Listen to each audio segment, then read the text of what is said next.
Ilang taon iniwasan ni Jessa si Kurt, ang ama ng kanyang kambal, matapos magsinungaling na ipinalaglag nga niyang mga to. Magtatagpo naman ang landas ni Kurt at ng kambal nang marinig ng lalaki ang batang babae na kumakanta ng love song at kaagad na humanga sa galing nito sa pagkanta. Tunay nga na sa isang relasyon, pundasyon dapat ang tiwala at respeto, na dapat matuto sa pagkakamali at gumawa ng paraan para hindi na ito maulit pa. Magandang araw. Ako si Jessa at narito ang aking kwentong pag-ibig na naway kapupulutan niyo ng aral. Simulan natin ang kwento. Ano bang nangyayari at balisang-balisa ka dyan, Jezabels? Hindi na kayo rin ang bangs ko tumakbo.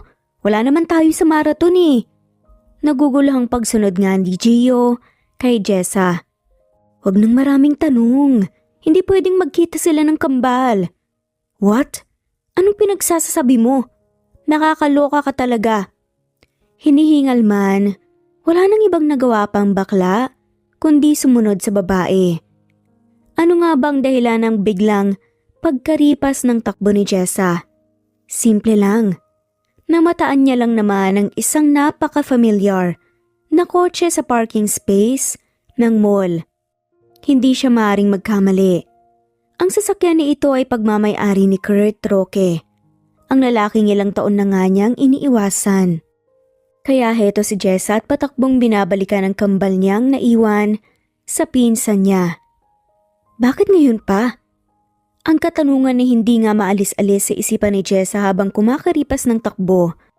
Wala nang pakailam sa mga nagrereklamong nakakabangga niya. Dahil lang mas mahalaga, mailayo niya ang kambal ngayon mula sa lugar na to ngayon din. Jessa, napano kayo at kapwa kayong hinihingal? Nagtatakang tanong nga ni Leslie kay Jessa, ang pinsang naatasan magbantay sa kambal. Mabuti hindi kayo hinanap kaagad ng kambal. Tignan niyo ang dalawa parehong nalibang sa pagkanta. Nagtagal ang tingin ni Jessa sa kambal, naabala nga sa pagkanta. Alice, hindi ba't sabi ko sa'yo, huwag kang kumanta ng love song, hindi yan bagay sa edad mo. Sadama ni Jessa sa anak. Hindi mapigilan nga ni Jessa na mairita nang mag-play ang isang familiar na love song. Ang microphone ay hawak-hawak ng anak niyang si Alice. Uy Jessa, bakit ba kasi pinagbabawalan mo yung baby ko na kumanta ng love song? Ang ganda-ganda ng boses ng anak mo. Sadama ng kaibigan nitong si Gio. Humalukip-kip nga si Jessa at hindi pinansin ng baklang kaibigan. Last song na yan mga anak. Uwi na tayo pagkatapos niyan. Sada nga lamang ni Jessa. Nilibot pa nga ni Jessa ang tingin sa paligid. Tinitiyak na hindi nga niya mamamataan ang isang muka. Sa kabilang banda, abala naman sa pamimili nga ng regalo at relo ang isang Kurt Roque. Kagagaling lamang nito sa isang business meeting at piniling mamasyal mag-isa. Sir, would you like to buy this one? Tanong nga ng sales lady at tinuro nga ang relong kanina pa nga pinagmamasdan ni Kurt. Siguradong magugustuhan to ng iyong girlfriend, sir. Kung ireregalo niyo po to. Fiancé. Para yan sa aking fiancé. Pagkatama nga ni Kurt sa sinabi ng babae. Natutop lang naman ng sales lady ang kanyang bibig sa tuwa. May mga bata nga na kumakanta ng God Gave Me You. Napalingon si Kurt nang marinig nga ang boses ng kumakanta. He can't help but smile. Dahil batid nga niyang isang batang babae ang kumakanta nito. Pero sa isang hindi may paliwanag na dahilan, natigilan siya. Familiar kasing kanta at mas lalong familiar ang boses. Naku, ang cute naman, napaka pinagpalang batang galing. Sad pa nga at komento ng sales lady. Siguradong proud ang mga magulang niya sa kanya. Sad pa nga nito. Matapos magbayad kaagad nga ng sinundan ni Kurt, ang boses ng kumakanta.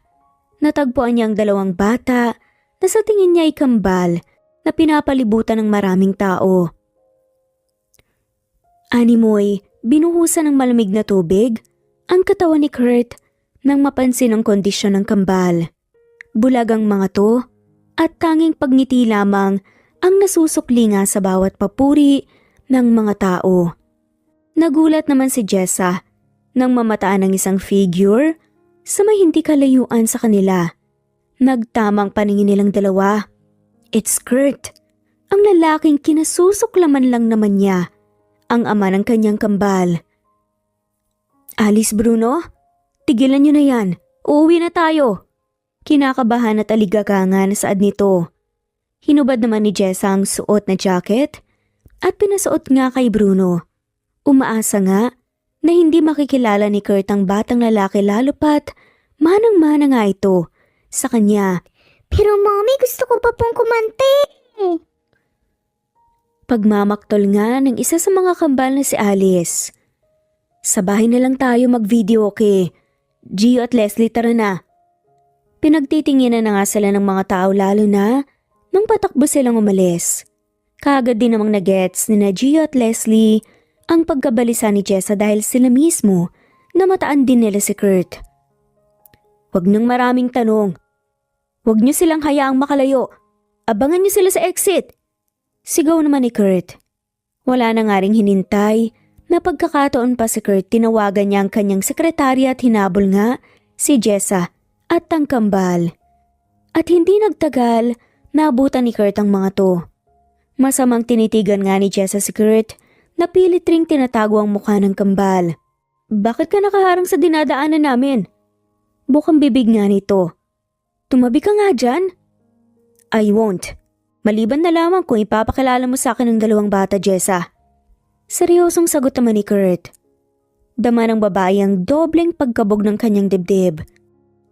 Kaba nga, na araw-araw niyang nararamdaman sa tuwing naiisip niya ang ama ng kambal dahil alam niya na may kabayaran ang pagtatago nga niya sa kambal. Ang kapal din ang mukha mo no? Sino ka para utusan ng pinsan ko? Pagsali na nga lamang ni Leslie sa usapan. Pakiusap, Kurt. Tantanan mo na kami. Sada man ni Jessa. Napakunot noon naman ang kambal. Mama, sino po siya? Mahinang tanong nga ni Alice na pinapakaramdaman nga ang presensya ni Kurt. Dating kaibigan. Pwede rin ba namin siyang maging friend? Inosenteng tanong nga ni Bruno na ang buong mukha ay kaharap na nga ni Kurt. Nakahinga at nanghina nga ang lalaki nang tuluyang mapagtagpi-tagpi ang mga pangyayari. Habang nakatingin, sa nakangiting si Bruno lukso ng dugo ang napakihirap at hindi pinansin. Sagutin mo ako ng tapat, Jessa. Anak ko ba sila? Kabadong natawa na nga lamang si Jessa at pilit na ikinukubli nga ang takot sa sistema. Naririnig mo ba ang sarili mo, Kurt? Papaano mo sila magiging anak? Gayong hindi naman nagbungang relasyon natin dati. Pagsisinungaling nga nito. Anak ko ba sila? Oo o hindi lang ang sagot. Yun lang ang gusto kong marinig. Hindi mo sila kadugo, okay na? At anong tingin mo sa akin? Maniniwala ako sa'yo?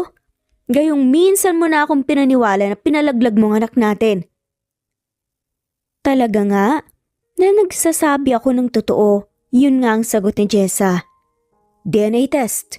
Gusto kong ipa-DNA test ang kambal. At kapag napatunayan kong hindi ko sila mga anak, hindi ko na kayo gugulhin. Sandaling tumigil ang mundo ni Jessa nang marinig nga ang hamon sa kanya ng lalaki. Litong-lito nga at hindi alam kung ano ang gagawin sa sitwasyong to. Hindi man siya pwedeng kumontra dahil mas lalong maghihinalang ang lalaki sa kanya. At kapag tinanggap niya ang alok nito, katapusan na rin niya. Wala nang takas pa nga si Jessa. Mabubunyag na nga ang katotohanan. Bakit ba pinagpipilitan mo ang isang bagay? Si Gio ang ama ng kambal ko. Hindi naman ipinahalata ng bakla ang pagkagulat sa sinabi ng kaibigan. Bagkus tumayo na nga lamang siya. Sabay tumango at maangas na tinignan si Kurt.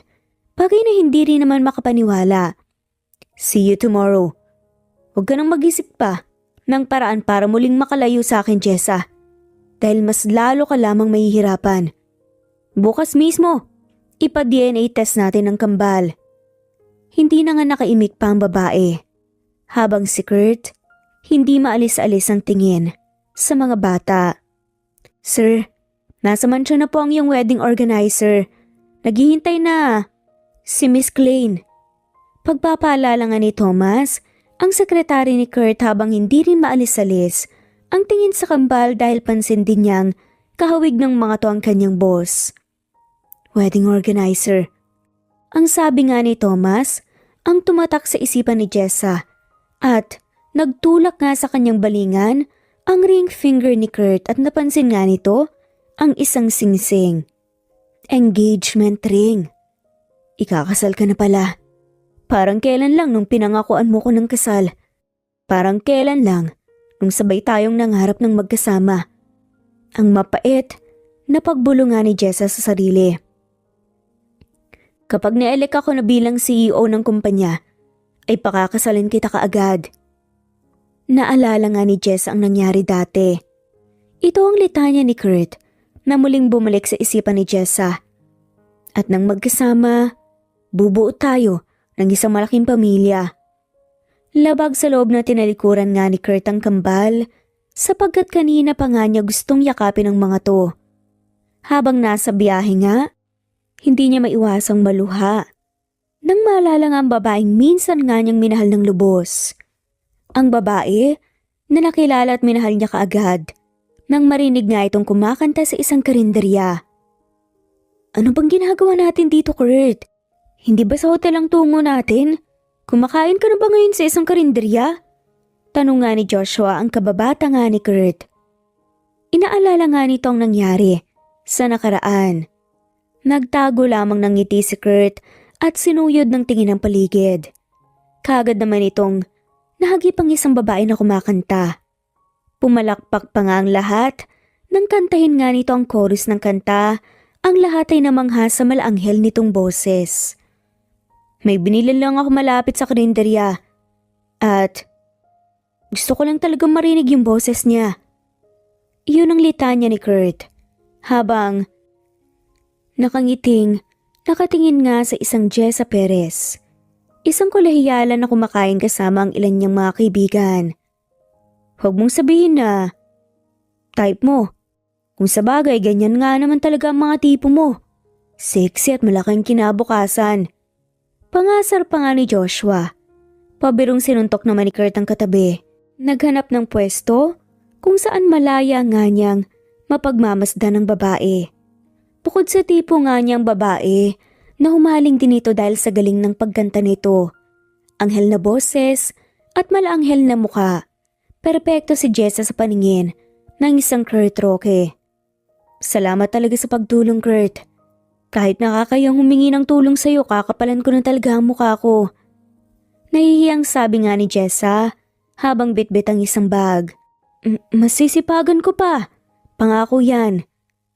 Sa kasawiang palad ay kailangan huminto ng pag-aaral ni Jessa dahil dinapuan nga ng malubhang sakit ang kanyang magulang. Naging opisyal lang na magkasintahan sila ni Kurt. Palaging dumadalaw nga si Kurt sa karinderya kung saan niya unang nakilala si Jessa at naglakas loob nga na ligawan ng babae. Hindi nagtagal ay nahulog din ang loob ni Jessa at sa wakas sinagot ang lalaki. Nag-iisang anak naman si Kurt ng mag-asawang galing nga sa Marangyang Angkan. Ang pamilya nila ay nagmamay-ari ng napakaraming firms at kilala bilang isa sa mga pinakamayamang pamilya sa bansa. Matagal nang alam ni Jessa ang malaking pagitan sa kanila ni Kurt, kaya't walang tigil ang lalaki sa pagtitiyak na wala siyang pakialam kahit na si Jessa man ang pinakamahirap na babae sa mundo. Bakit ako pa? Gayong, napakarami naman dyan. Malungkot nga na tanong ni Jessa habang sila ni Kurt ang nagtatago nga sa isang bakanteng kwarto. Hindi naging madali para kay Jessa at Kurt ang lihim na relasyon. Para nga hindi malaman ng magulang ng lalaki, lalo pat napakaraming kasambahay sa mansyon na maaaring magpahamak nga sa kanila. Pero sumugal pa rin siya. Suot ni Jessa ang uniforme ng isang kasambahay. habang nakasuit naman si Kurt. Handang-handa na nga para sa pupuntahang seminar. Love, anong ibig mong sabihin? Palagi kong naririnig ang pangalang Klein. Mukhang nirereto ni Madam siguradong magkasing yaman din kayo ng babae na yun. Hinalikan na nga lamang ng lalaking ilong ni Jessa at tinignan ng mas matagal. Si Klein? Anak yun ng amiga ni Mama. Pero wala ka namang dapat ipag-alala dahil wala naman akong planong sundin ang kagustuhan ni Mama. Sad nga ni Kurt. Pero, love naman, pagkatiwalaan mo ako, okay? Kapag na-elect na ako bilang CEO ng kumpanya, pakakasalan kita kaagad. At nang magkasama na tayo, bubuo tayo ng isang malaking pamilya. Pangako yan. Ilang beses mang mangako si Kurt, hindi pa rin maalis-alis ang insecurity nga ni Jessa. Bilang babae na pinaniniwalaan niyang hindi nararapat sa lalaking kagaya ni Kurt. Mayaman si Kurt at isa lamang siyang kasambahay. Kailanman hindi matatanggap ni numan ang relasyon na meron sila. Ang pinakaayaw ko sa lahat ay ang tinitira ako patalikod. Sabi nga ni Wilma ang ina ni Kurt sa mga kasambahay na abala nga sa paghahanda nga ng hapunan. At ayoko rin sa mga babae na napakatayog ng pangarap, umaasang magugustuhan ng anak kong si Kurt. Nanlamig ang buong kalamnan ni Jessa at tumaktong hindi apektado. Nagpatuloy siya sa paghugas ng mga plato habang dama ang matalim na titig nga sa kanya ni Wilma. Gusto ko lang ipaalala sa inyo na nandito kayo bilang kasambahay. Nino man sa inyo ay walang karapatan na magkagusto sa anak kong si Kurt. Know your place. Nagkakaintindihan ba tayo? Dagdag pa nga ni Wilma. Yes po, ma'am. Mahinang sagot na nga lamang nila. Umismid naman si Wilma at mas lalong nilapitan si Jessa sabay sabing, at ikaw naman, pagkatapos mo riyan, linisin mo ang pool area dahil darating si Klein mamaya. Kilala mo naman siya, di ba? Yes po, ma'am. Masusunod. Sad na nga lamang ni Jessa. Ang hirap din pala ng ganito. Hindi ko alam kung hanggang kailan ko kakayanin. Bulong nga ni Jessa habang nakakulong nga. At nasa abroad naman ang magulang ni Kurt kung kaya't malayo silang nag-uusap at nagyayakapan. Hindi rin to magtatagal. Pumayag ka na rin kasi. Gusto na kitang ipakilala kila mama bilang girlfriend ko. Alam niya na. Parati siyang nagpaparinig sa akin eh. Pag-amin naman ni Jessa. Palagi niya ring pinamumuka sa akin na hindi tayo bagay. Na hindi niya kailanman matatanggap ang relasyon natin. Ang mga salitang nanatili sa isipan ni Jessa. At anong sabi? Napalunok si Jessa at nagpeke ng isang ngiti. Kasual lang, mukhang napansin niya ang relasyon natin. Hindi madali para kay Jess ang magsinungaling, pero hindi niya rin naman kayang siraan ang ina ng lalaking mahal niya.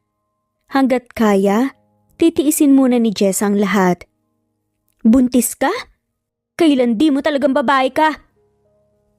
Kay lakas ng loob mong pumatol sa anak ko, gayong wala ka namang maipagmamalaki. Bulyaw nga ni Wilma kay Jessa nang malaman na nagdadalang tao ito at si Kurt ang ama. Isang pagkakamalang pagbubuntis mo na yan. Mom, watch your mouth. Huwag mong pagsalitaan ng ganyan si Jessa. Nangihinang napakapit si Jessa sa lalaki at mas lalong sumasakit ang ulo dahil sa sinasabi ng matanda. Kurt, hindi kita pinalaki para magkagusto sa isang kasambahay. Muling sigaw nga ni Wilma. Kung buhay pa ang ama mo, siguradong hindi niya ito magugustuhan. Pakakasalan ko po si Jessica, Mom. Sa ayaw at sa gusto mo. Malaki na ako at kaya ko nang gumawa ng desisyon para sa sarili ko. Subukan mo. Dahil kapwa ko kayong palalayasin. Sunod-sunod nga ang pagtulo ng mga luha ni Jessa habang pinapakinggan ang pag-aaway nga ni Kurt at ng ina nito. Away na siyang dahilan. Away na alam nga niyang siya lang din naman ang pwedeng tumapos. Love, huwag ka namang magbiro ng ganyan. Paano nangyari? Gulong-gulo na tanong nga ni Kurt nang paglipas ng araw. Isang pangyayari nga ang ibinalita nga ni Jessa. Imposible. Hindi mo yan nahayaan na mangyari. Hindi ako nagsisinungaling. Wala na nga eh. Pinalaglag ko na. Taas noo pa ang hinarap ni Jess ang lalaki. Hindi na nga, nagpatalo pa ang lalaki. Pinalaglag ko ang anak. Hindi ang totoo. Bawiin mong sinabi mo. Saad pa nga ni Kurt. Dahil tama ang mama mo. Isang pagkakamali ang mabuntis ako, isang disgrasya. Damn it. Sigaw nga ni Kurt. Napalood na nga lamang sa sahigang lalaki at hindi na nga malaman kung ano ang gagawin. Hindi alam kung kanino ibubunto ng lahat ng galit at mas lalong hindi nga makapaniwalang magagawa ni Jess ang isang bagay na ikakasira ng relasyon nila. Pasensya na talaga. Kung nanaigang takot ang sistema ko, maghiwalay na lang tayo, hindi tayo bagay. Kailanman, hindi matatanggap ng mundo ang pagkakaiba natin. Sa sandaling yun, nang hindi na nga nakatanggap si Jessa ng protesta galing sa lalaki, alam niyang wala na talagang pag-asa. Nasinukuan na nga nila ang isa't isa. Nawala ng dahilan pa para ipagpatuloy nila ang kanilang relasyon. Bakit hindi niyo ako masagot-sagot? Nasaan si Jessa? At bakit hindi niyo siya kasama? Pabulyaw nga na tanong ni Kurt sa isang kasambahay nang umuwi nga itong lasing at hindi mahagilap si Jessa. Sumagot kayo! Sir, hindi na po kasi namin siya nakita simula po nung umaga eh. Sa tingin ko, umalis na po siya. Kabadong sagot naman ng isang kasambahay. Napahilamos na nga lamang ang lalaki gamit ang sarili niyang mga palad, dama ang awa, at galit para sa babae. Mahal niya pa rin ito, subalit hindi pa rin mawawala ang pagkamuhi. Hindi alam ni Kurt kung mapapatawad ba nga si Jessa sa ginawa nga nitong pagpapalaglag nga at bigla ang paglisan. Samantala, girl, okay ka lang ba? Paulan na ng malakas ah. Nag-aalala nga, nasaad ng estranghero kay Jessa. Pasensya na, hindi ko sinasadya. Naging mahina ako. Lumambot nga ang puso ni Gio habang pinapanood nga ang nangihinang babae. Hindi niya ito kayang iwan kayong pansin nga niya na panay ang paghimas nga nito sa kanyang tiyan. Miss, sumama ka sa akin, magkakasakit ka rito. At baka mapano pa yang anak mo. Saad nga ni Gio. Simula noon naging malapit nga na magkaibigan sina Gio at Jessa. Kinuwento naman ni Jessa ang lahat ng nangyari at hindi siya kailanman hinusgahan ng kaibigan. Ilang taon na talaga ang dumaan, pero ngayon na nakaharap lamang ni Jessa kay Kurt. Pakiramdam ng babae ay kahapon lang nangyaring lahat. At bakit naman? May problema ba tayo sa pagbabago ng schedule ng kasal natin? Mas lalo mong pinatagal. Nag-aalala lang tanong pa nga ni Klein, ang fiancé nga ni Kurt. Nasa tabi naman ng wedding organizer na nakikinig lamang sa usapan nila. Umigting ang panga ni Kurt at nag-iwas ng tingin at malalim na huminga. May mga bagay pa akong dapat isikasuhin. Ayoko namang maapektuhan ang kasal natin kaya mas mabuting i-change schedule na lang natin. Seryosong saad na lamang ni Kurt. Walang ibang nagawa si Klein dahil hindi nga niya mapakiusapan nga ang lalaki. Hindi na rin magawang sumaya ng babae nang ibigay nga ni Kurt ang relong kabibili na nga lamang kanina. Nalulung si Kurt sa alak buong gabi. Pinili nga nitong hindi makipag-usap sa kahit na kanino at naggulong na nga lamang sa guest room. Hindi natulog kasama ang kanyang fiancé. Kabadot na sasabik ang lalaki para bukas dahil tanging sa DNA test niya lamang iaasa ang lahat. Hindi na nga rin alam ni Kurt ang gagawin kung sakali man na tama nga ang hula niya na anak niya ang kambal, na anak nila ni Jessa. Mas lalong hindi niya mapapatawad si Jessa sa pagtatago ng kambal. Ilang araw lamang ang hinintay ng lahat bago tuluyang makuha ang DNA test result. It's confirmed. Si Mr. Kurt Roque nga ang ama ni na Alice at Bruno. Pagbabalita pa nga ni Thomas sa lahat habang binabasa ang resulta. Nagkatinginan naman sina Gio at Jessa at dama nga ng baklang matinding takot sa mga mata ng kanyang kaibigan. Pareho silang walang magawa lalo pat ang siyensa na nga ang nagbigay ng katotohanan. Mama, ano pong ibig sabihin po ni Kuya? May papan na raw po kami? Inosenteng tanong pa nga ng 9 na taong gulang na si Alice. Naluluha namang hinalikan ni Jess ang mga mata ng anak sabay sagot. Yes nak, may papa na kayo. Wala mang kakayahan na makakita kaagad pa ring napayakap sa isa't isang magkapatid na sina Alice at Bruno, tuwang-tuwa sa mga narinig mula kay Jessa. Ilang minuto ngang hindi nakaimik si Kurt habang pinapanood ang mag-ina niya. Ilang beses niya ring pinaalala sa sarili na hindi dapat makaramdam ng awa para kay Jessa, na nararapat lamang para dito ang mawalay sa sarili niyang mga anak. Siya naman ang may kagagawa nun. Simula ngayon, wala ka ng karapatan na lapitan ng kambal. Matapang nga na saad ni Kurt. Nanlaki naman ang mga mata ni Jessa. Napatayo at mahigpit na niyakap ang kambal. Nahihibang ka na ba, Kurt? Anak ko pa rin sila. Anak ko rin. Nakalimutan mo ba? Na ilang taon mo silang pinagkaitan ng ama? Niloko mo pa ako at pinaniwalang pinalaglag kahit hindi naman talaga. Namutla ang babae at mag-isip man ng paraan ay wala na nga siyang maisip na kung ano dahil nga sa pagitan nila ni Kurt. Di hamak na mas may laban nga ang lalaki kesa sa kanya. Mas may karapatan. Mas mapera pa. Kaya kung ayaw mong sa presinto magpaliwanag, sumuko ka na lamang dito. Isang beses sa isang buwan ay pwede mong bisitahin ng kambal. Mama, bakit po kayo umiyak?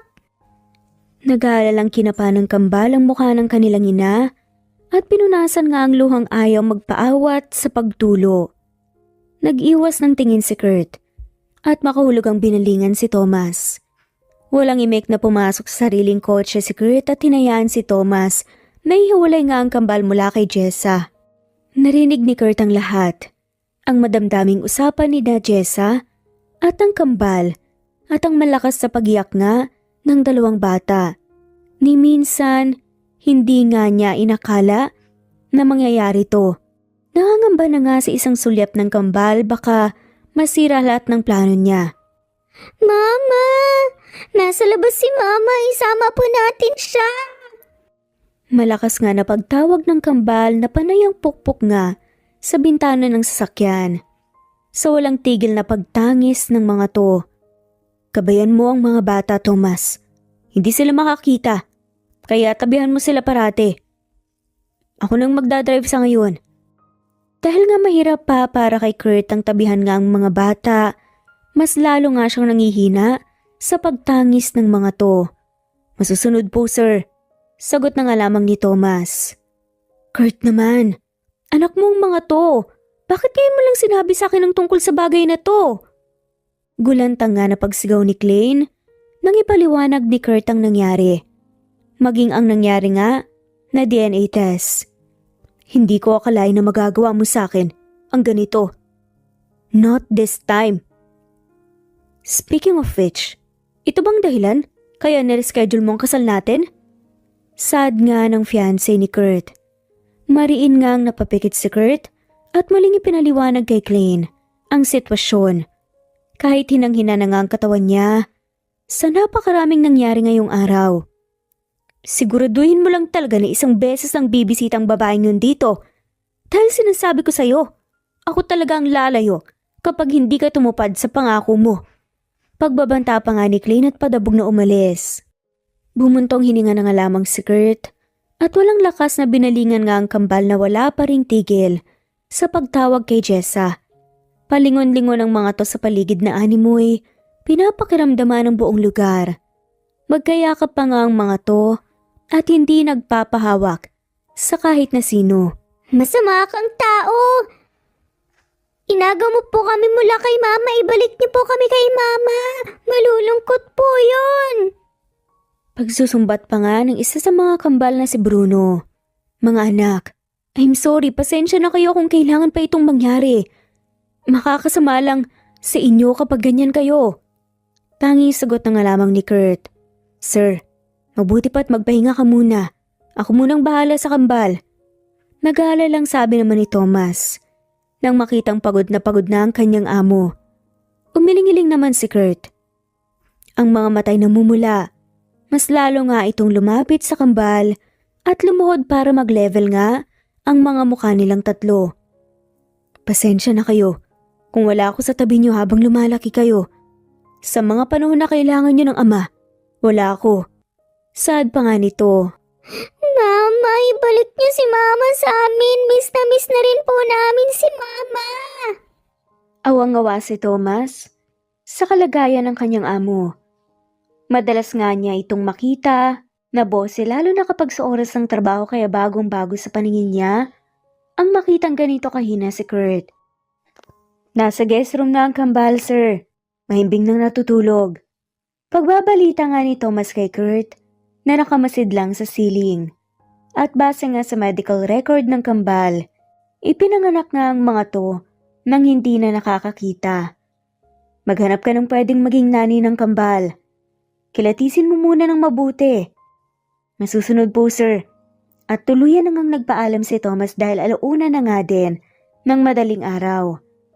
Magdamag inisip ni Kurt kung papaano nga niya mapupuna ng pagkukulang niya sa kambal at kung paano nga niya mapapaamo ang mga to. Buo na nga ang kanyang desisyon. Mas pagtutuunan niya muna ng pansin ang responsibilidad niya bilang ama kaysa sa kung anuman.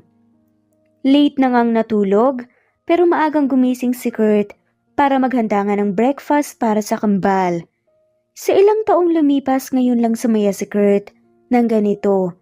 Isang karangalan para sa kanya ang pagsilbihan ng kambal at gagawin niyang lahat maayos lamang ang relasyon nila. Hindi gatas ang paborito ni Bruno.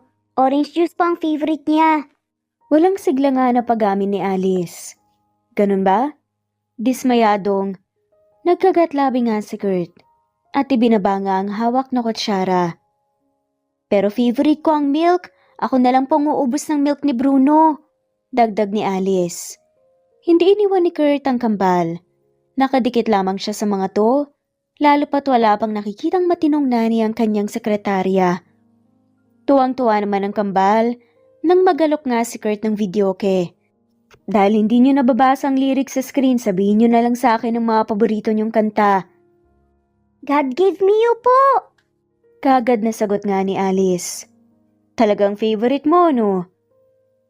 Tumango lang ang batang babae at sumigla nang kaunti nang marinig ang intro ng kanta. Aliw naman si Kurt habang nakikinig. Tahimik na ipinagmamalaki ang kambal. Lumipas naman ang ilang araw at unti-unting naging malapit si Kurt sa mga anak niya. Mas lalo ring nakilala ng lalaki ang kambal. Kung ano ang paboritong pagkain at kung ano-ano pa. Nagugustuhan na nga ni Kurt ang responsibilidad niya bilang ama. Honey, bakit umiyak ang mga bata? Peke namang natawa ang kanyang fiancé na si Klein. At kunwari pang sinuklay nga ang mahabang buhok ni Alice sabay sabing, natakot lang. May kinuwento kasi ako sa kanila eh. Ganito talaga ang mga bata, honey. Makakalimutan din nila yon, I swear. Pagpapalusot naman ni Klein. Akala ko kung ano na eh. Huwag ka nang magkwento ng nakakatakot sa susunod. Matatakotin ng prinsesa at prinsipe ko. Sad naman ni Kurt. Palihim na napangiwi si Klein. Nang hagdan nga ni Kurt ang kambal. Lingid sa kaalaman ni Kurt, kinukutya ni Klein ang kambal sa tuwing nasa trabahong lalaki. Hindi man personal na sinasaktan, palagi naman itong tinatakot ang mga bata. Baka hindi na kayo talaga mahal ng mami niyo. Baka may iba na siyang anak na mas mahal niya. Hindi na kayo babalikan noon. Bulong nga ni Klein kay Alice habang sinusuklayan nga ang buhok ng bata. Kaya naman napaisip nga ang bata. Mama! Takot nga na pagsigaw ni Bruno na mo nakarinig nga sa sinabi ni Klein. Tahimik namang nasaktan at lumuha ang batang si Alice. Hindi rin nagrereklamo sa tuwing napapadiin nga ang pagsuklay nga sa kanya ni Klein. Hindi po totoo yan. Hindi kami iiwan ni Mama. Love na love niya po kami. Magkakasama pa kami muli. Yun po ang sabi sa amin ni Papa. Aray po! Pangangatwiran nga ni Alice. Oh my gosh, I'm so sorry. Nagsinungaling lang ang papa niyo para hindi na kayo umuyak. Pero ang totoo ay nagsisinungaling lang siya. Plastic na pagtugon nga ni Klein nang sinadya nga niyang diinan ang pagsuklay. Ako nahihilo sa'yo eh. Umupo ka nga. Pagsaway naman ni Gio kay Jessa na kanina pa nga hindi mapakali. Baka busy lang kaya hindi masagot-sagot ang tawag mo. Kahit na. Ngayong araw, ang pinakahihintay na dapat eh. Kinokontak niya ako. Wait ka na lang muna. Baka busy pa. Hindi na nga nakinig pa si Jessa at muling tinawagan nga ang lalaki. Nasaan ang mga bata? Bakit ngayon ka lang sumagot? Araw-araw akong tumatawag sa number na binigay mo. Matapang na saad ni Jessa.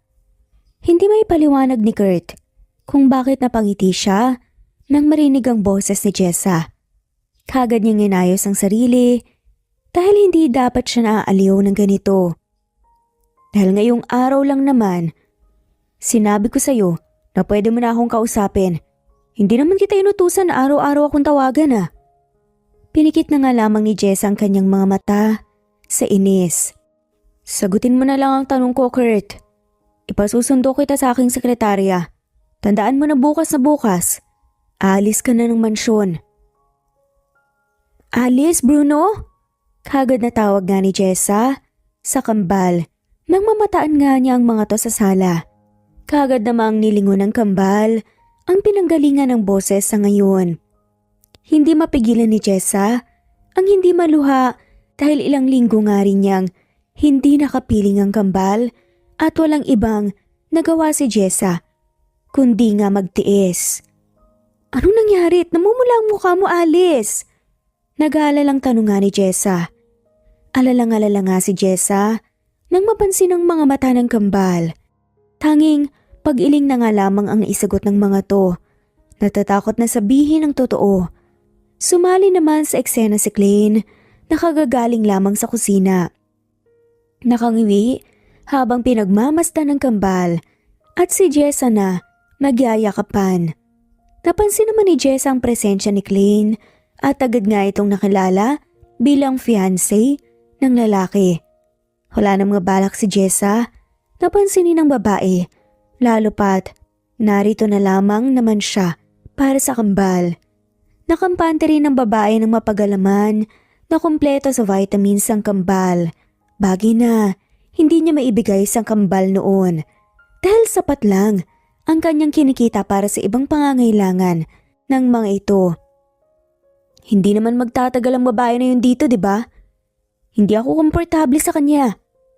Paglalambing nga ni Klein habang may diin ng boses na saad kay Kurt habang katabi ito sa kama. 8:00 na nga ng gabi at magkasama sa guest room sina Jessa at ang kambal. Yes, bukas na bukas aalis na rin si Jessa. Tinupad ko lang talaga ang pangako ko sa kanya at sa kambal. Dumaan naman ang ilang araw at nagpatuloy ang ginagawang pangaasar ni Klein sa kambal. Hindi maganda ang naging resulta nito dahil na-stress si na Alice at Bruno at ilang araw nang hindi kumakain. Dinapuan nga ng malubhang trangkasong dalawang magkapatid. Honey! Pagkukunwari pa nga ni Klein habang nakaupo pa nga sa hospital chair. Mabuti naman dumating ka. Kumusta ang mga bata? Ano ba talagang totoong nangyari? Tanong ni Kurt. Pinaglaruan ni Klein ang kanyang mga palad. Muling nagpakitang tao sa harapan ng lalaki. Hindi ko rin alam eh. Bigla na lamang silang nagkatranghaso. Alalang-alala ako kaya sinugod ko na sa ospital.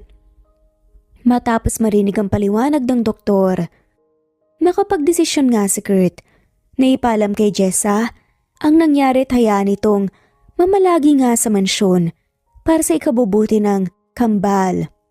Batid ni Kurt na kailangan ng mga to ng kalinga ng isang ina.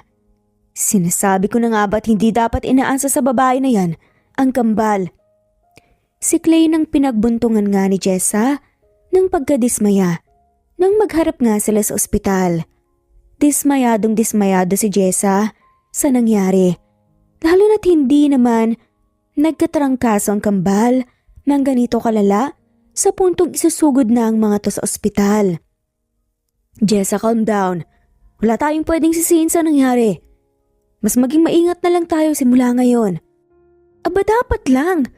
Dapat mas maging maingat kayo sa pag-aalaga sa mga anak ko. Sandaling napag-usapan ni na Jess at Kurt ang patungkol sa plano ng lalaki.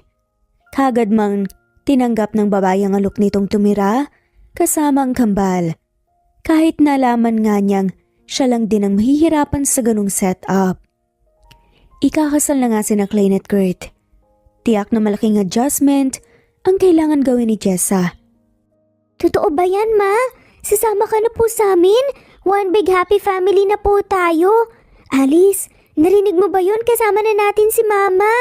Kagaya ng nakasanayan, hinalikan nga ni Jessa ang mga mata ng kambal. Nasa backseat ang mga to, habang sina Klein at Kurt, tahimik lamang na nakapwesto sa driver's seat. Mas lalo namang uminit ang ulo ni Klein sa narinig mula sa kambal. One big happy family Bulong pa nga ng babae sa kanyang isipan at napangisi. Mga bulag na salot sa lipunan. Let's go home? Sad nga ni Kurt. Buong biyahe nagtatago nga ng ngiti si Kurt, ayaw ipahalata kay Klein na masaya siyang makita na makapiling na ng kambal si Jessa. I can't believe this, Kurt. Sinasabi ko na nga ba't mangyayari to Maarting humalikip-kip nga si Klein. Pinauna nga ni Kurt si Jessa at ang kambal sa mansyon. Naiwan naman sila ni Klein. Please, wag na muna nating pagtalunan ng bagay na to. Nakita mo naman kung gaano kasaya ang kambal kapag kapiling sila Jessa, di ba? Sabihin mo nga sa akin, may plano ka pa ba talagang pakasalan ako, ha? Sarkastikong tanong ni Klein. Oo naman. Huwag ka namang magtanong ng ganyan. Of course, ikaw pa rin ang gusto kong pakasalan. Sa hindi may pintang mukha, nag-walkout nga si Klein at iniwan ng mag-isang lalaki. Mama, pwede bang ikaw na lang po ang makatuluyan po ni Papa Kurt? Ayaw po namin kay Miss Klein, Ma. Hindi po sila bagay. Inosenteng tanong nga ni Bruno. Nakainom nga ng orange juice na si Jessa mismong naghanda. Napaubo na nga lamang ng malakas si Jessa at pinisil ang matambok na pisngi ni Bruno. Saan mo natutunan ng mga bagay na yan, ha? Paano mo nalaman na ikakasal na ang papa mo? Sumali nga si Alice sa eksena na kaagad nga na yumakap kay Jessa. Ito ang dahilan kung bakit napakahirap para kay Jessa ang mapalayo sa kambal. Clingy kasi ang mga to at palaging humihingi ng lambing. Bagay na hinahanap-hanap niya kapag malayo siya sa kambal. Kinuwento po ni Papa Kurt ang patungkol po sa wedding nila ni Miss Klein. Hindi po namin gusto si Miss Klein, Ma. Mga anak, wala na tayong magagawa sa bagay na yan. Silang ikakasal kaya sila lang din ang may kontrol sa desisyon nilang magpakasal. Kung hindi si Papa Kurt ang lalaking para sa'yo, sino na lang pakakasalan mo? Napatawa na nga lamang si Jessa. Di tatanda kung kayo na lang ilaalagaan ko. Masaya na ako doon. Hindi nagimikan nga sina Klein at Kurt. Buong gabi. Maagang nagpaalam si Klein. Kinabukasan para magtrabaho habang si Kurt ay pinili munang alagaan ng kambal. Nasaan ang kambal? Kabubukas pa lamang ni Jessa ng pinto at si Kurt ang unang bumungad sa kanya. Napaiwas ng tingin ng babae nang mapansin na walang suot na t-shirt ang lalaki. Naliligo. Sabay na tayong magumagahan. Yan ang request ng kambal, pagbigyan mo na. Pinag-aralan nga ni Kurt ang mukha ng babae. At tila hindi man lamang tumanda si Jessa sa paningin niya. Malanghel pa rin ito at walang kupas pa rin. Ang ganda ng katawan. Huwag mo rin kalimutan ang fiancé mo, Kurt. Huwag ka nang mag-alala masyado sa kambal. Baka magtampo yun. Gusto ko lang bumawi ng ilang taon na hindi nila ako nakasama. Hindi nagpatalo si Jessa sa pakikipagtigasan nga ng tingin.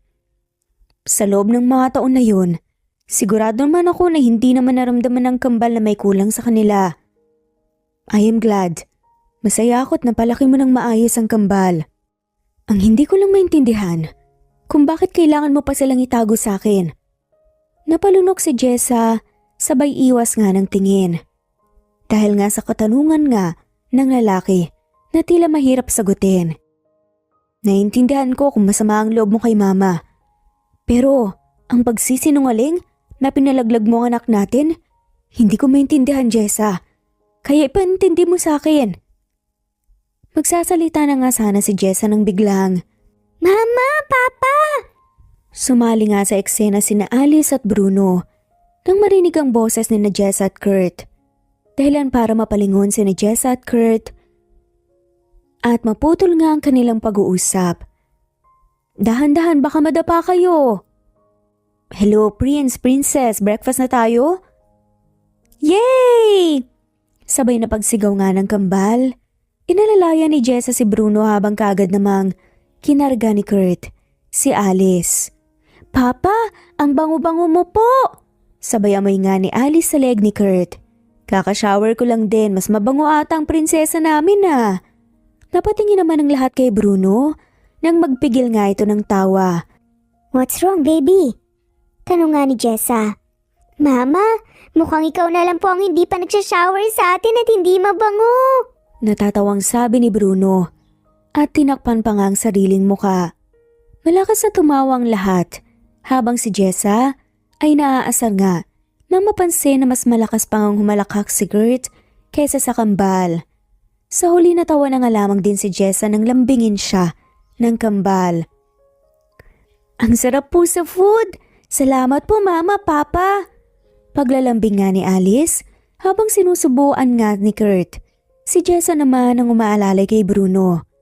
Sa papa niyo lang dapat kayo magpasalamat dahil siya ang nagtatrabaho para may food kayong masarap. Thank you, Papa! Pero thank you din po sa inyo, Mama! Sabay-sabay na pasasalamat nga ng kambal. Panay naman ang pagnakaw ng tingin ni Kurt kay Jessa. Sa tuwing hindi nga napapansin ng babae, naalala ang pangako niya kay Jessa, ilang taon na ang nakaraan.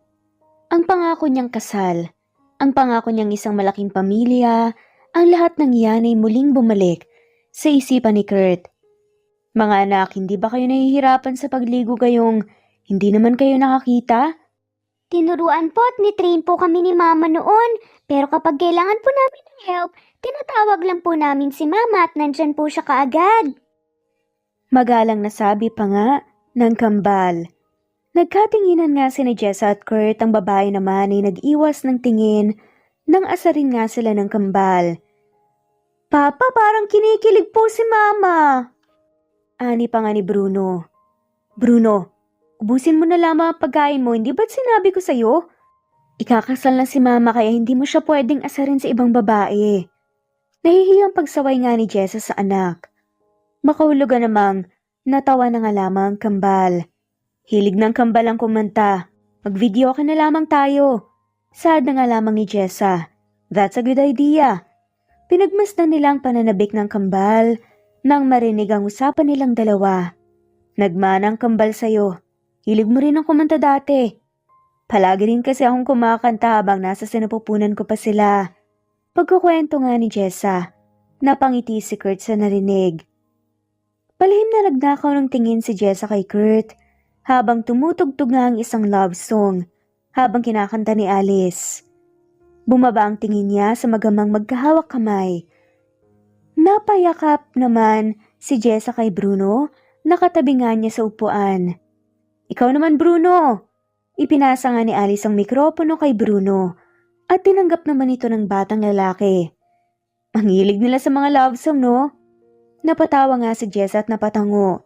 Oo nga eh, lalo na si Alice, ang dami niyang alam na love song. Totoo ba yun, Princess? Nakangiting umuso nga si Alice habang nakakandong nga kay Kurt. Opo, Papa. Palagi po kasing napapansin na masaya po si Mama kapag kumakanta siya ng mga love song eh. Kaya naging favorite ko na rin po sila. Alam niyo bang kumakanta rin ang mama niyo nung una akong nabighani sa kanya? Hindi maisatanggi nga ni Kurt ang mga katagang yun. Nang matapos nga ang pagkanta, nilahad naman ni Bruno ang mic kay Kurt. Napatakip naman si Jessa sa kanyang bibig para itago ang ngiti. Hindi niyo gugustuhin marinig ang malanghel kong boses. Pagbibiro pa nga ni Kurt. Natawa naman lalo si Jessa at inabangan ang susunod na mangyayari. Pumili nga ng kanta si Kurt Nanlamig naman si Jessa nang tumugtog ang isang familiar na love song. Ang paboritong kanta ni Jessa. "Favorite po yan ni Mama! Singer ka rin pala, Papa!" Komento nga ni Bruno na pumapalakpak pa nga. Binalot ng katahimikan ang paligid nang magsimula na nga sa pagkanta si Kurt. Automatiko namang napatakip ng tenga ang dalawang kambal ng unang salita pa lamang ay pumiyok na nga kaagad ang kanilang ama. "Alice at Bruno, wag niyo ang pagtawanan ng papa niyo." Pagsasaway naman ni Jessa kahit siya, nahihirapan na ring huminga sa kakatawa. Imbes na tumigil ay mas lalong nagpatuloy pa nga si Kurt nang makita na aliw naman ang mag-iina sa boses niya. May kung anong nagdiriwang nga sa sistema niya habang pinapanood ang malalawak na pagngiti ng kambal. Sa mama niyo talaga naman ang talento sa pagkanta. Napakamot na nga lamang si Kurt sa sariling batok nang matapos nga ang pagkanta. Damang-dama naman ang lyrics kayo okay lang. Ang lahat natawa nga sa sinabi ni Jessa. Maya-maya pa inaantok na nga ang kambal at piniling matulog sa couch.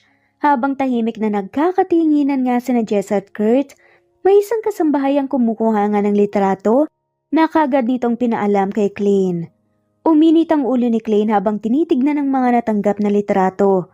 Hindi makapaniwala na ang kambal lang pala ang magiging tulay para nga mag-ayos sina Jessa at Kurt. Kung alam ko lang na mangyayari to, sana pala pinatapon ko na lang sa kung saan ang kambal. Bulong pa nga ni Klein sa kanyang sarili. Pwes, hindi ko kayo ahayaan na maging masaya. Madiin pa ngang saad nito sa kanyang sarili. Akala mo ba hindi ko malalaman kung anong pinaggagawa niyo habang wala ko? Malakas na sigaw nga ni Klein nang magkaharap nga sila ni Kurt sa mansyon. Kung gusto mong makabanding ang mga bulag mong anak, pwede mo naman silang pasyal sa labas nang hindi kasama si Jessa. Magdahan-dahan ka sa pananalita mo, Klein. Don't call them using disgusting names. Pagbabanta nga ni Kurt. Uminit ang ulo ng marinig nga ang pang-iinsulto ng babae. Then what? Hahayaan ko na lang na lokohin mo ko? Sa mismong bahay na to? Habang engaged tayo? Mapaklang tugon pa nga ng babae. Bumabawi ako sa mga bata. Sa mga bata lang ba talaga? O dahil may pagtingin ka pa rin sa impact ng babaeng yun? Watch your words, Klein. Ayokong umabot sa punto na kailangan mo nang pumili sa pagitan ko at ng mag-iina mo, Kurt. Huwag niyo akong sasagarin. Ilang gabi nga hindi nagkaimikan sina Kurt at Klein. Kung magkikita man ay palaging nagbabangayan. Paulit-ulit namang ginagawang rason ni Kurt ang mga bata na gusto lamang nitong bumawi at gawing responsibilidad bilang magulang. Bagay na hindi maintindihan ni Klein dahil nakikita niyang may gusto pa rin sina Jessa at Kurt sa isa't isa. At hindi niya kasi may itatanggi na inakit lang naman talaga niya si Kurt at pinilit sa relasyong to.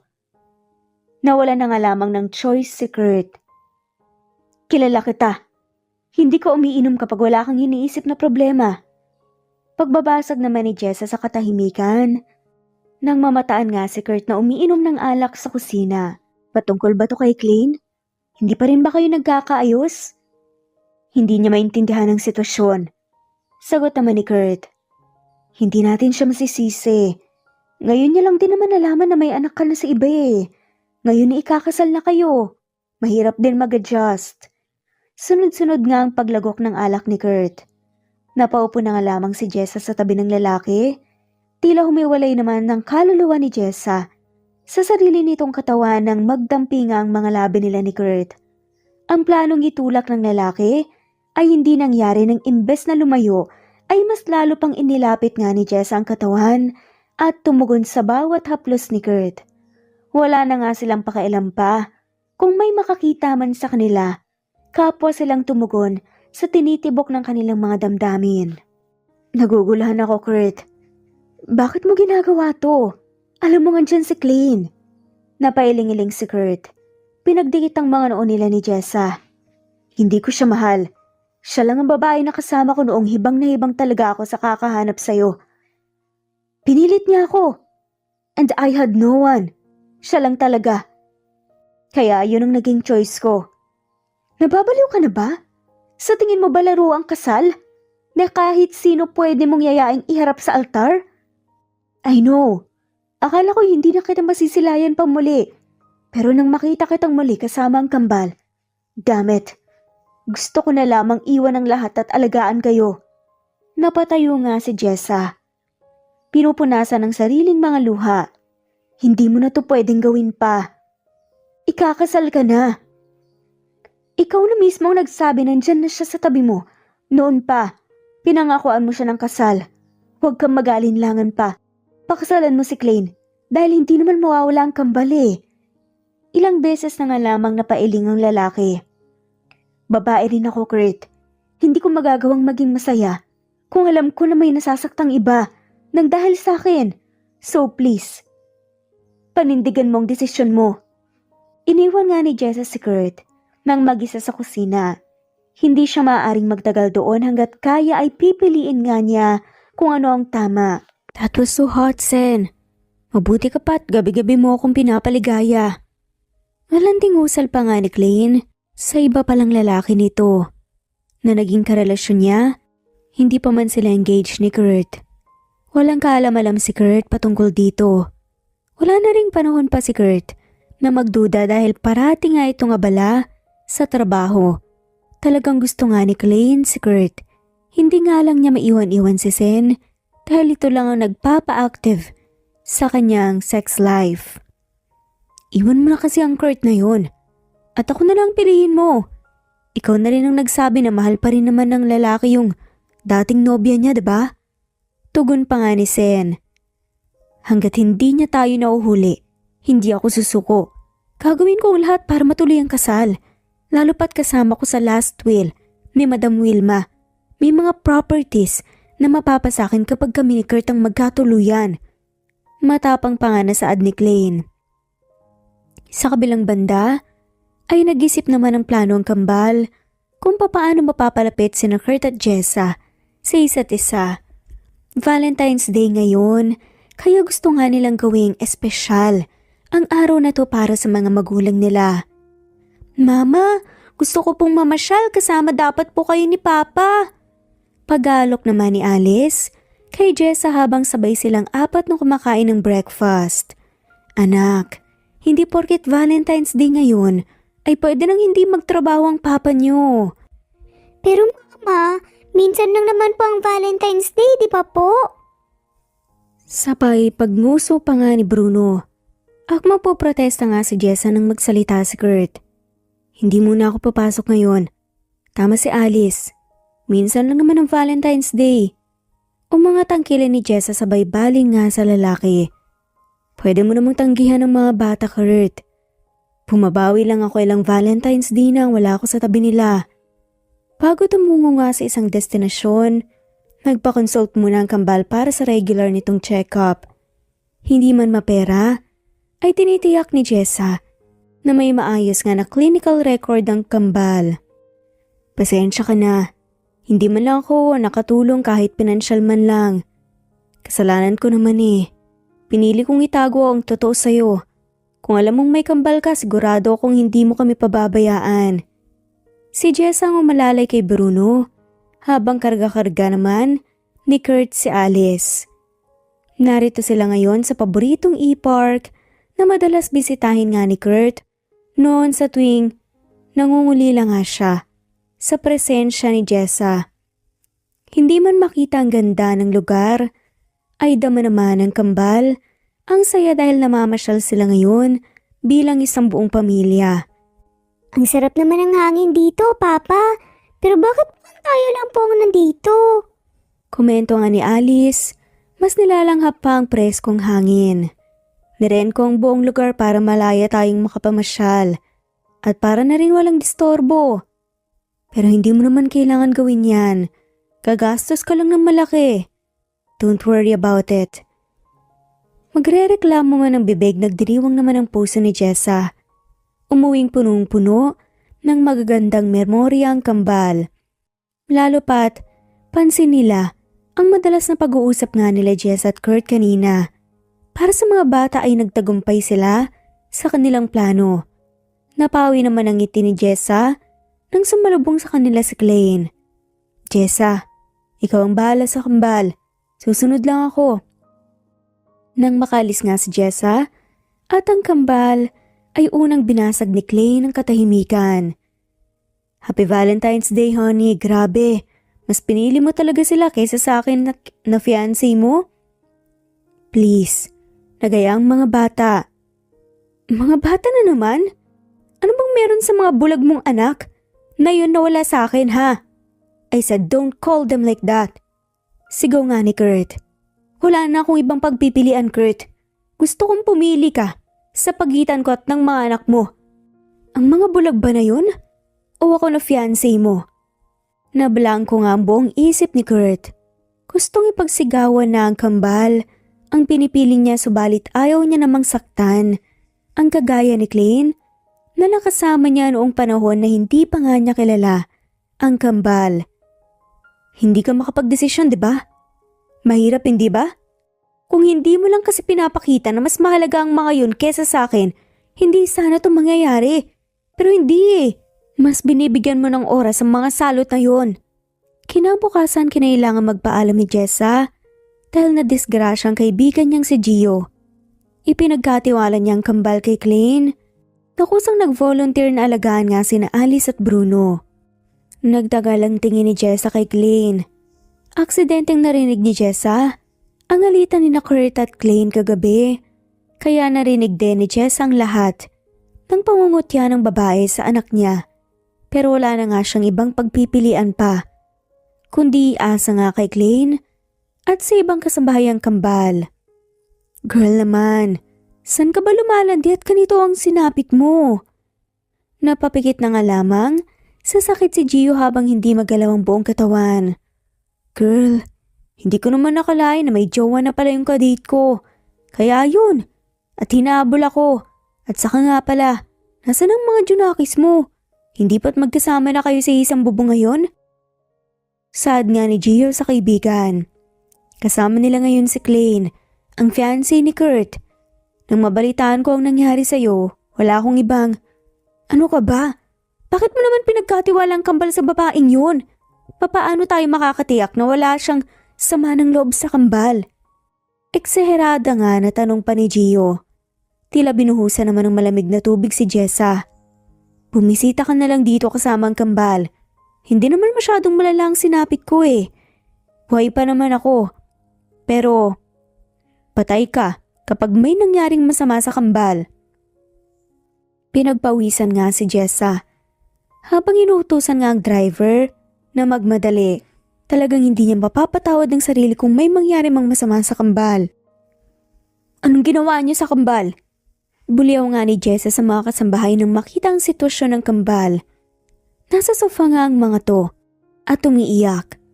Walang inaksay ang oras si Jessa at kaagad na binalot ng yakap sina Alice at Bruno. Nablangko naman ng mga kasambahay. Hindi alam kung paano ipapaliwanag sa babaeng nangyari. Nalilito nga kung sasabihin ba ang totoo o ipagtatanggol si Klein. Bakit hindi nyo magawang sagutin? Nasaan si Klein at bakit umiiyak ang mga anak ko? Napabaling nga si Jessa kay Alice nang humigpit ang yakap sa kanya ng bata na parang may gustong sabihin. Magsabi ka sa akin ng totoo, Alice. Anong ginawa ng babae na yun sa inyo? Ilang segundang hindi nakapagsalita ang kambal. Hanggang sa maya-maya pa nagkaroon na nga ng tapang ang mga to na sabihin ng totoo.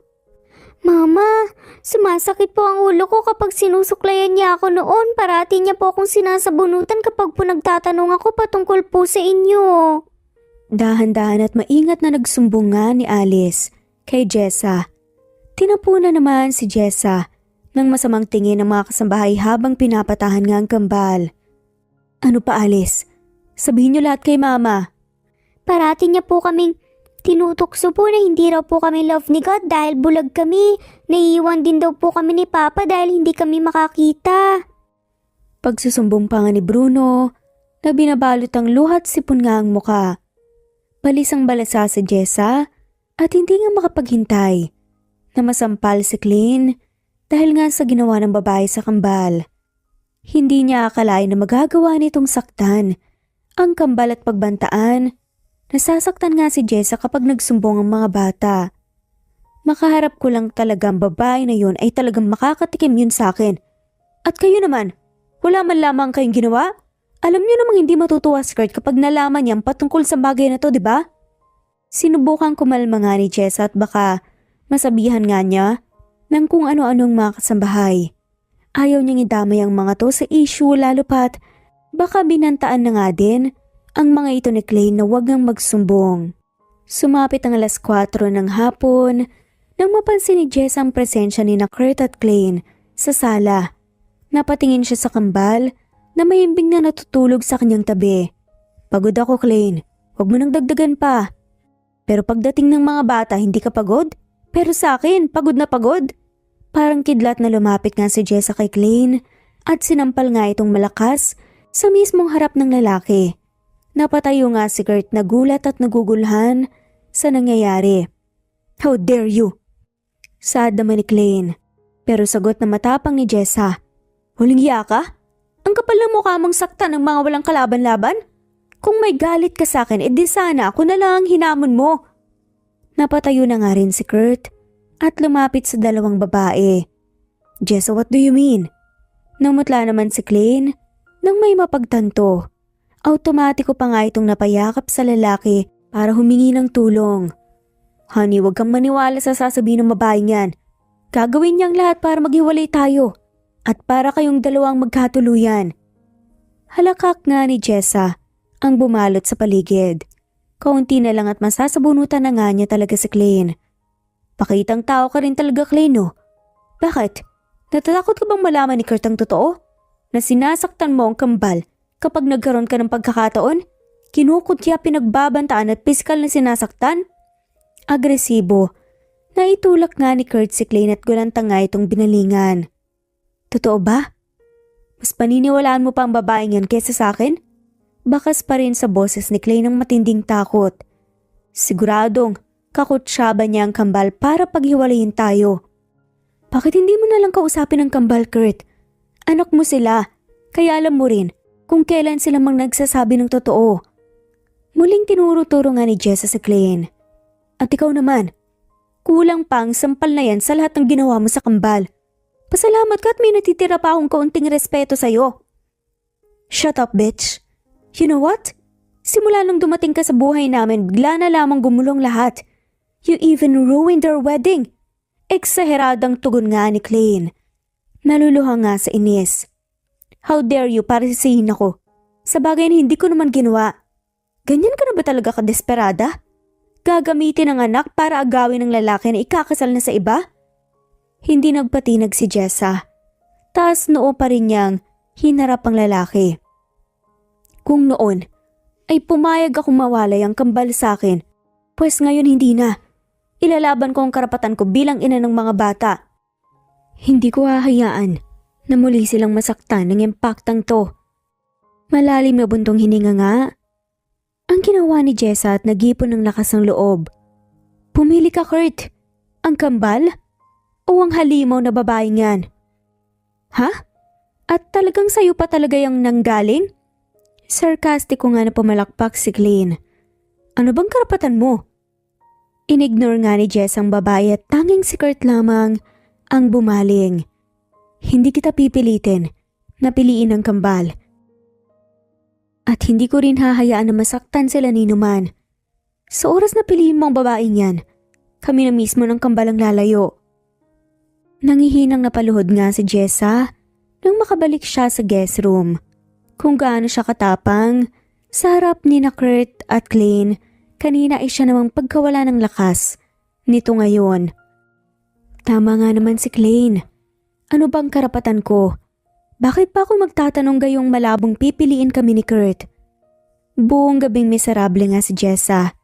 Iyak doon, iyak dito kaya magang-maga nga talaga ang mata niya. Buong gabi niyang sinisi ang sarili.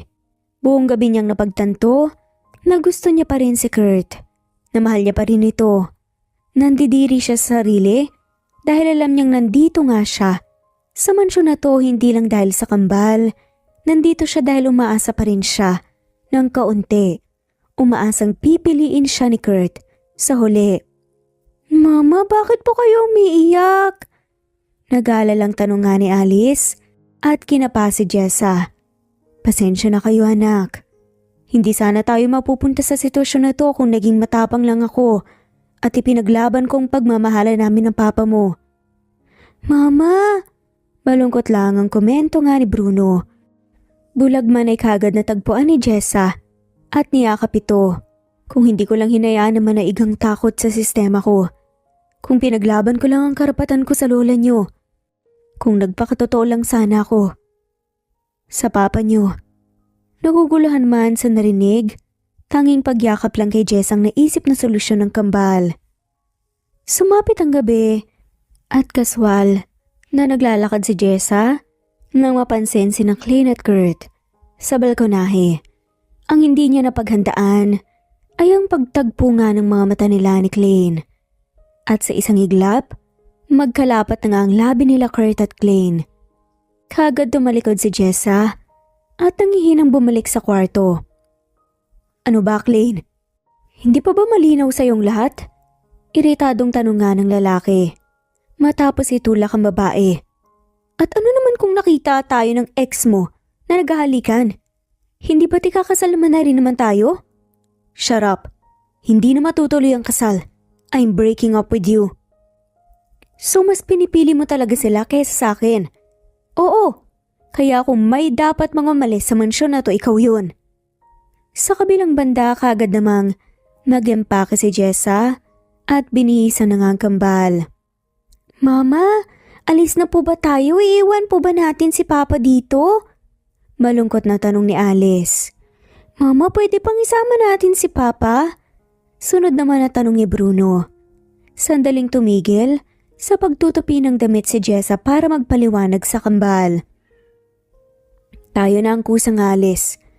Huwag na nating hintayin pa. Naipagtabuyan pa nila tayo. Pinagmasda naman ni Kurt si Clayne habang paalis ang babae sa mansyon. Simula sa araw na to sisiguraduhin ng lalaki na hindi na nga magkikita si Clayne at ang kambal. Bumalik na nga sa isipan ni Kurt ang naging usapan nila. Nagsasabi po ng totoo si Mama, Papa. Sinasaktan kami ni Miss Clayne at nilalait. Nabulag po kami, kaya wala na po kaming silbi sa mundo. Na sana, hindi na lang daw po kami pinanganak. Na ang totoo hindi mo raw po kami matanggap dahil sa kondisyon namin ni Bruno. Sad nga ni Alice. Hindi yan totoo. Tugon naman ni Kurt at hinalikan nga si Alice sa mata. Tanggap ko kayo. Tanggap na tanggap ko kayo. Nakukunin daw po kami ni Gad-Gaga dahil mga bad daw po kami. Ilang beses din po akong napalo ni Miss Clayne kapag hindi po ako nasasagot ang mga tanong niya. May bahid pa ng takot sa boses ni Bruno. Pagkamuyang nararamdaman ni Kurt para kay Clayne. Nagsisisi siya at isang tulad nito ang napili nga niyang pakasalan. Nahihiya siya sa kambal dahil hindi maganda ang sinapit ng mga to sa piling ng babae. Pinag-usapan din nilang tatlo ang hirap na dinanas ni Jessa. Mabigyan lamang ng magandang buhay ang kambal. Naging dahilan ng usapan na yun para makapagdesisyon si Kurt. Jessa? Alice, Bruno, bakit kayo nag-iempake? Pagbukas nga ni Kurt ng pinto, ay si Jessa nang nag-iempake. Ang naabutan niya. Hindi pa ba malinaw sa'yo? Hindi mo na kailangan pumili dahil kami na ang magpaparaya. Dahil ba to sa nakita mo kanina? Hindi ko intensyon halikan si Clayne. Bigla na lamang niyang nilapit ang sarili niya sa akin at hinalikan ako. Para saan pang dahilan mong yan? Maayos na hinarap nga ni Jess ang lalaki. Nawalan na nga ng kontrol sa sarili at napaluha nga sa harap ni Kurt. Tama nga si Clayne. Nagkagulo-gulo lang nang dumating kami. Saad pa nga ni Jessa. Jessa, pakiusap. Huwag mong maliitin ang sarili mo. Huwag mo nang isipin ang babae na yon dahil pinalayas ko na siya ng mansyon na to. Hindi nakasagot si Jessa. Hindi na matutuloy ang kasal. I broke up with her. At hindi ko na rin hahayaan pa na muli niya pang masaktan ang anak natin. Anak natin. Tumatak nga yun sa isipan ni Jessa. Nilamon ni Kurt ang distansya sa pagitan nila ni Jessa at muling nagpaliwanag. Kung iniisip mo na, si Clay ang pinipili ko, nagkakamali ka. Gusto kong buuin muli ang pamilya natin. At hindi ko ito ginagawa para lang sa kambal, kundi para na rin sa akin. Dahil kahit anong gawin ko, alam kong sa'yo pa rin ako uuwi. Please, bigyan mo ng tsansa ang relasyon natin. Minsan mo na akong sinukuan. Pakiusap, wag mo nang ulitin. I'm sorry. Kung naging duwag ako noon. Kung nilinlang kita at hindi na nagpakitang muli. Kung nagtiwala lang talaga ako sa'yo, hindi sana mangyayari ang lahat ng to. Shh, it's alright. Hinalikan nga ni Kurt ang babae sa noo para pakalmahin. Hindi lang naman ikaw ang nagkulang. Dahil kahit ako, may pagkakamali rin. Hindi ko man lang inalam ang totoo. Hinusgahan kita kaagad at kinamuhian. Idiniin nga ni Jess ang sarili sa dibdib nga ni Kurt at hinayaan ang sariling umiyak ng umiyak. Looking back, tunay ngang naging immature silang dalawa. Parehong may kasalanan. Parehong nagkulang. Mama, Papa! Pagtawag nga ng kambal sa dalawa. Pati na po ba kayong dalawa? Makahulugang nagkatinginan nga si na Kurt at Jessa. Pagkatapos nga nun, mas naging masaya nga sila.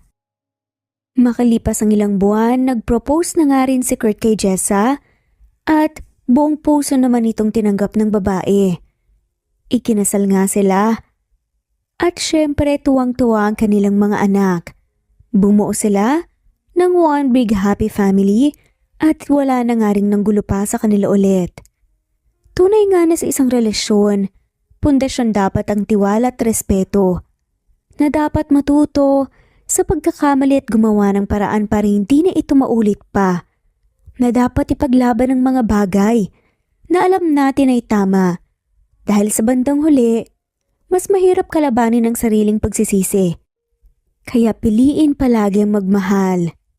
Ako si Jessa at ito ang aking kwentong pag-ibig. Dito na nga po nagtatapos ang ating kwento ngayon.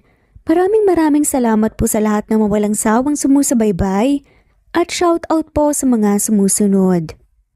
Not Green Fox, Carmelita Mendoza, Marilyn Babula, Berry, Liliano Bebe, Presbyteros Rose, Medel Talon, Jane, Lani Pardillo, Marlene Kayanan, Leonisa Azotes, D.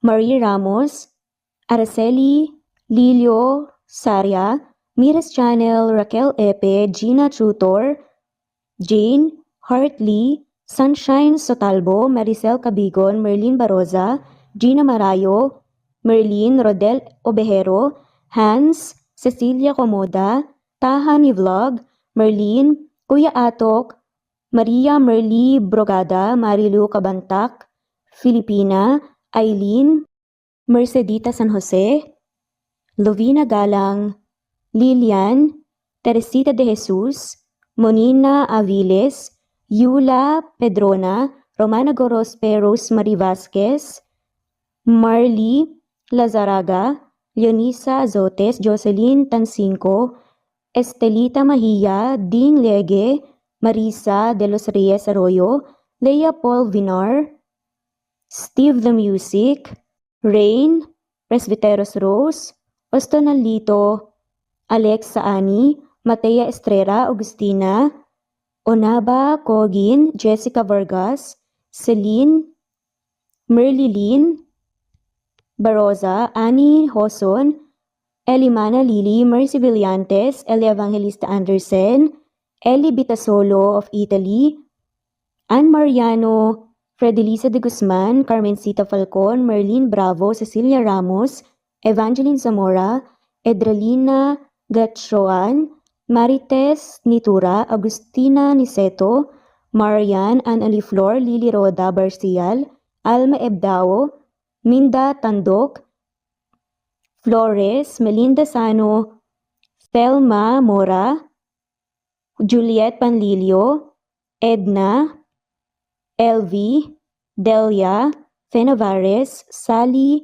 Lariano, London Villas, Danica Selga, Lani Pardillo, Teresita Schmid, Charlie, Nora Bell Evans, Roger, Lloyd Dasalon, Bella, Nelly Ortiz, Mary Rose Carillo Jesusa, Enday Samante, Enday Lebra, Yolanda Tejida, Honey Villasenor, Tessie, Marichan, Ann Mariano, Wilma Guzman, Gabrielio, Liu, Maria Rica Natividad, Melanie Juan, Anita Hernando, Teresita Arevalo, Raquel Magno, Carmencita Falcon, Flordet, Nat Greenfax, Luz Templo Nuevo, Teresita Schmid, Flor Cabrera, Virginia Salazar, Luz Templo Nuevo, Leia, Madeline Tagle, Wilma Villafuerte, Isaac Ablon, Menchita de Belen, Federico, Mercy Edrosolo, Fe, Adam Samachas, Quinshano Ebas, Eli Ramirez Elizabeth Gilas, Arem Ruhi, Julius Edna Romero, Charlie Angelina Samia, Emma Gadiano, Rosemary Vasquez, Lisa, Estelita Mahia, Elvi Candontol, Corazon Danke of University of Eastern Philippines University, Teresita, Neil Bacolor, Evangeline Zamora, Charlie Jane Clemente, Susan Opaga, Susan Rodrigo, Fred Deliza de Guzman, Juby Hernandez, Helen Murillo, Edarlina Fahil, Rosie, Juliet Caday, Kuya Atok, Betty Losnong, Crescen, Susana, Tessie, Rumbawa, Lovina Galang, Aida Jurado, Emily Kinlog, Mirna Hamero, Liz Berito, Gabrielio, Juan Spotify, Imelda Fortes of Columbus City, Larry Malapaya, Dance, Remy's Life Official, Ellie Evangelist Anderson, Choi, Ree, Jasmine Baya, Jerowina Aquino, Emeguba, Marilyn Babula, Shane Villarmino, Beth Sardina, Gabriel, Nino Regidor, Mel Abrogar, Rosemary Vasquez at shoutout na rin po sa lahat ng mga walang sawang sumusubaybay. Maraming salamat po.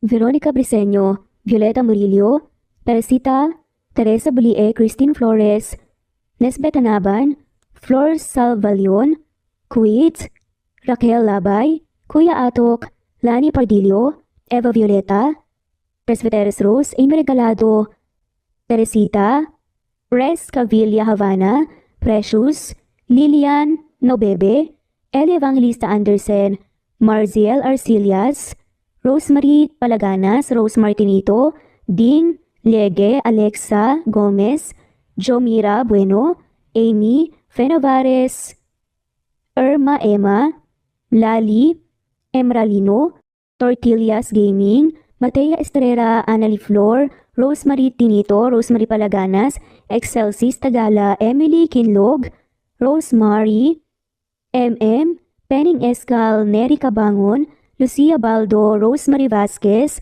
Londono Villas, Faye, Rosemary, Angelo, Vicky Adlaon, Mercy Villantes, Rezeline Unday, Allen, Ace, Nino Regidor, Jeyo Cadtec, Escapades Matilda, Irma Valerio, Agustina Aniceto, Cecilia Alvior, Naitan Canada, Lily Roda Barcial, Eli Ramirez, Doris Day Pangan, Lynn Lee of Macau, Reyes, Rebecca Tezuka, Noel Macero, Rizalina Credo, Mitchie Karch, Romel Carion, Juliet Panlilio, Lynn, Merlilyn Zenny Marion, Wenoni Anya Lucas from Bacolod City, Merlina Aparata, Annalyn Nantes, Flordet, Lorena Utod, Faye, Anita Hernando, Roach Ann Rodriguez,